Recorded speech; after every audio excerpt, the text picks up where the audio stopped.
안녕하세요, 정시현입니다.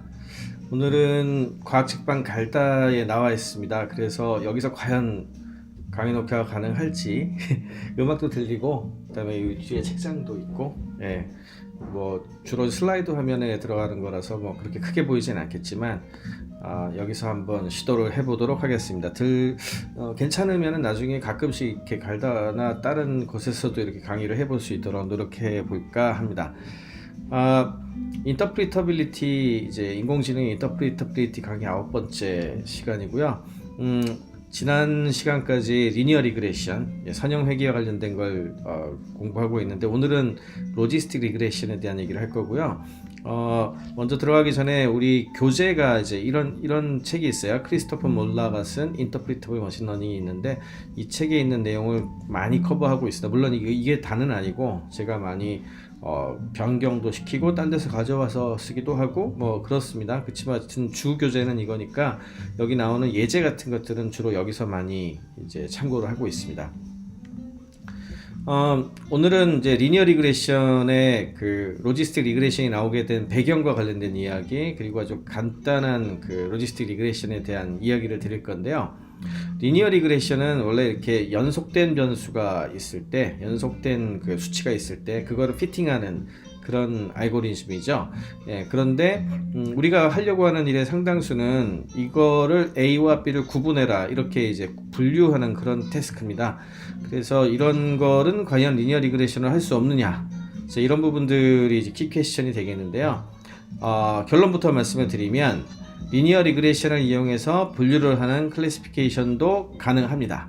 예를 들자면 클래스를 두 개로 구분하라고 했을 때 하나를 0, 하나를 1로 하면 되겠죠. 그러면은 하나는 dog, 하나는 cat, 이런 식으로. 그 다음에 리니어 리그레션은 0과 1 수치에 따라서 이렇게 선형 회귀를 피팅을 딱 시키면은 못하는 법이 없겠죠. 그리고 뭐 스레시홀드를 해야죠. 뭐 0.5를 컷오프로 해서 0.5보다 크게 예측이 되면 1, 뭐 예를 들어 그 미치면은 정상, 이렇게 하면 되겠죠. 그러니까 불가능한 건 아니에요.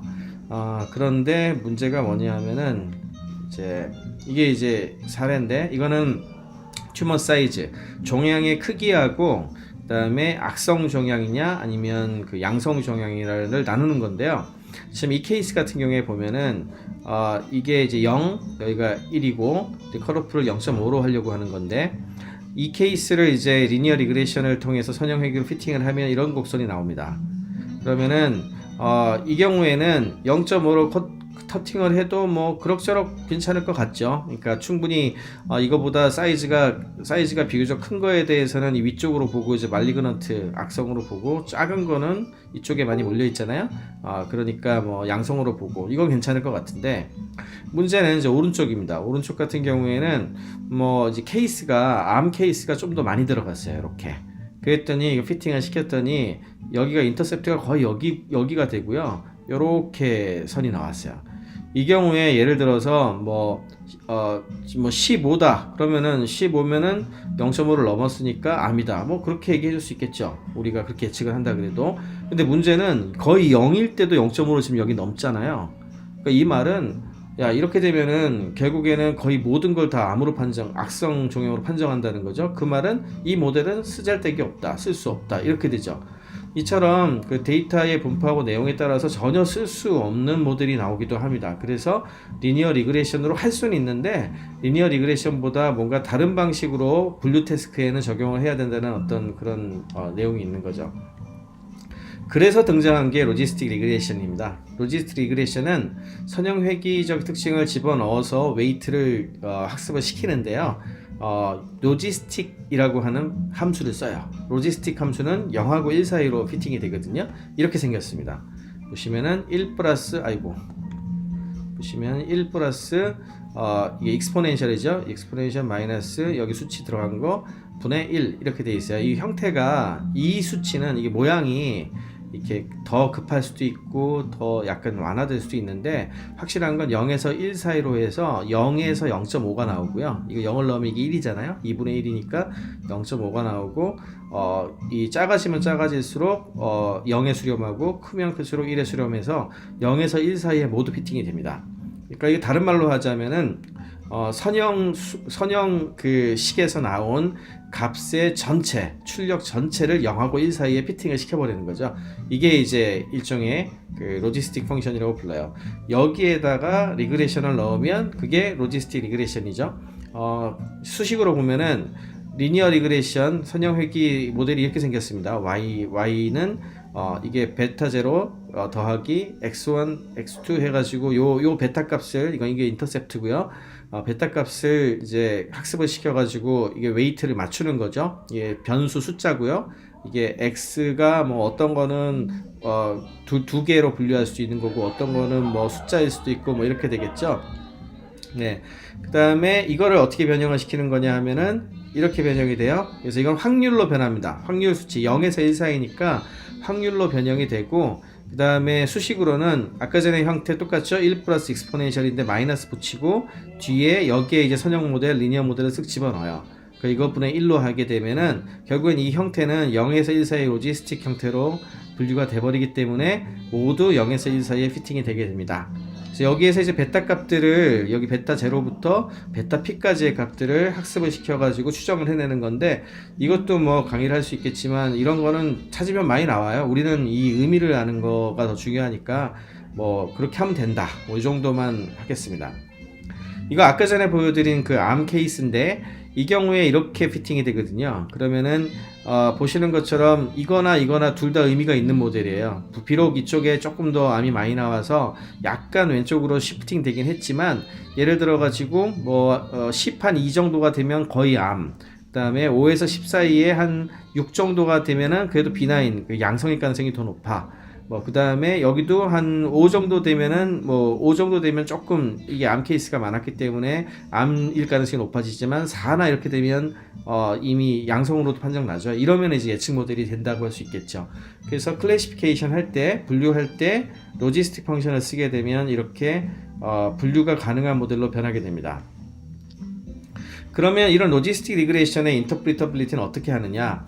지난 시간에 리니어 모델에 대한 건 했는데, 이거는 이제 또 인터프리터빌리티로 들어가게 되면은 조금 복잡해집니다. 왜냐하면은 이 웨이트를 리포뮬레이션을 해야 되거든요. 왜냐하면 전부 확률 안에 넣어놨으니까 이 안에 들어가 있는 숫자를 어떤 의미를 가지는지 알기가 되게 힘들잖아요. 그래서 결국에는 이걸 끄집어내야 되는데, 뭐 이거를 이제 끄집어내려면 로그를 씌워야 되지 않겠습니까? 로그를 씌워가지고 계산을 해야 되는데, 그렇게 하면은 이제 식이 더 복잡해져가지고 많이 쓰이는 방식이 뭘 쓰냐면 오즈라고 하는 걸 많이 써요. 오즈는 1 마이너스 p 특정한 어떤 그 모델 분의 그 모델 이렇게 해가지고 하거든요. 다르게 표현하면 말이 좀 어려운데, 다르게 표현하자면은 일어나지 않을 확률 분의 일어날 확률, 이렇게 생각하시면 돼요. 예를 들어서 y는 1이 우리 아까 전에 암으로 치자면 암이 난 거라고 치면은 암이 날 확률이 1이고 암이 아닐 확률이 0이잖아요. 그러면 암이 아닐 확률은 1에서 암일 확률을 빼면 되죠. 두 가지밖에 없다고 했을 때는. 그래서 안일 확률분의 긴확률, 이렇게 하면 이걸 오주라고 부르고요. 이 오주는 여기 유도는 제가 하지 않았습니다만 아까 보여드린 이 식에 의해서 이걸 집어넣고 계산을 다시 하면은요, 이렇게 정리가 됩니다. 전부 익스포넨셜 함수 안에 들어간 베타 제로부터 리니어 모델로 깔끔하게 정리가 됩니다. 이게 이렇게 수식이 나와버리기 때문에 이거를 오즈를 갖고 그 인터프리터빌리티에 집어넣는 게 훨씬 유리해요. 그래서 오즈는 다시 말씀드리지만 노 이벤트 분의 그게 나타날 이벤트의 확률을 이제 B로 만든 것을 오즈라고 부릅니다. 그러면 여기에다가 그 특정한 피처 값이 1 더해지는 거의 경우를 한번 생각해 보죠. 이거는 이제 그 오즈하고 1 더한 거하고의 차이점이 어디냐 이렇게 보는 건데, 아까 기존에 있었던 피처 그대로 가지고 있는 상황에서의 익스포넨셜 함수는 이렇게 정의가 되겠죠. 근데 여기에서 베타 j에 xj라고 하는 값이 그 기존의 값보다 1이 더해진 거예요. 그러니까 하나가 0이었다가 1로 변했다든지 뭐 이런 거죠. 그렇게 되면은 이렇게 표현이 되겠죠. 이게 이제 오즈 xj 플러스 1, xj가 1이 더해진 걸로 변했다 이런 뜻이고요.